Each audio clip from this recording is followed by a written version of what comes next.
U.S. Immigration, come to the door. The soundtrack of the day. Immigration officers knocking on door after door in search of migrants unable to provide legal documentation to be in the Bahamas.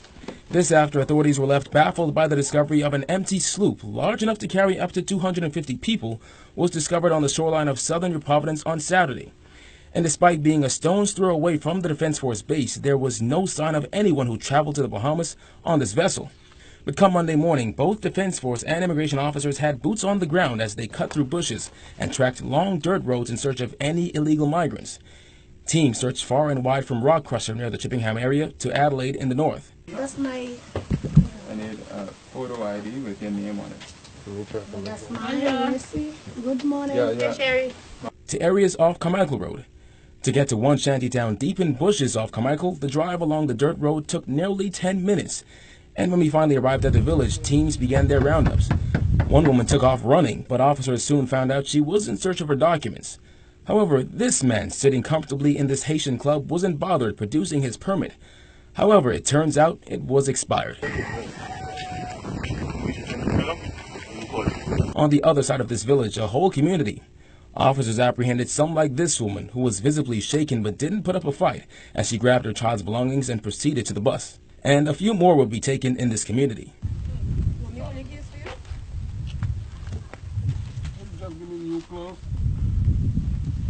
The journey then continued just a few minutes away to yet another shantytown, also off Carmichael Road, as officers knocked on doors.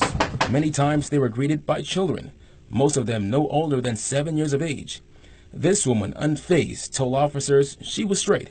Yeah, if they want, I could show you something. Okay, hold on. She's straight.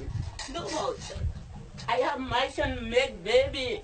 See, I have plenty gunshot now. I have Tahiti, 39 gunshot. Then there were homes like this one where there were clear signs that someone was home with keys and a cell phone in the couch. But as officers looked, no one in sight. Where mommy?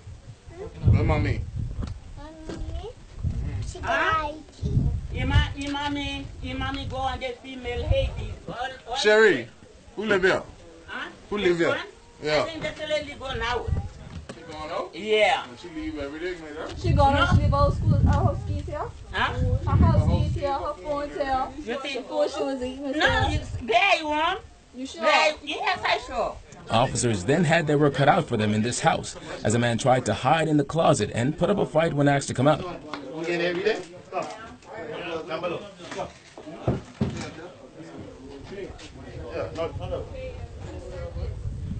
Let's go, Manji. We didn't been hiding all day.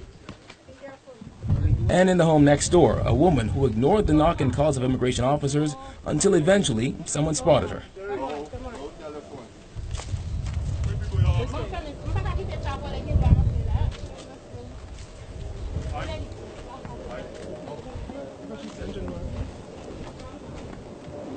Immigration officer Solomon Clark was in charge of today's operation. He said it's not just about those believed to have come on the sloop this past weekend. Someone who's illegal is illegal. Whether they came on the boat, they came on the plane, otherwise. But what we're trying to do is just capture down the areas that we know they normally walk into when they come off the boats. According to Kirkland Neely, who heads the Immigration's Enforcement Unit, at last count, 27 people were apprehended, including Haitian, Jamaican, and Colombian nationals. 2 children were also taken into custody. But the journey for all picked up today ended at the Carmichael Road Detention Center. Some would be released upon finding the right documentation, but for all others, the wait starts until deportation. All this comes just weeks after the Prime Minister gave all illegal migrants a deadline of December 31st to leave the country. But still, the question remains, how did a sloop of this size make it ashore without being spotted? Up to news time, none of our calls to the Royal Bahamas Defense Force for comment were returned. Reporting for our news, I'm Kyle Joaquin.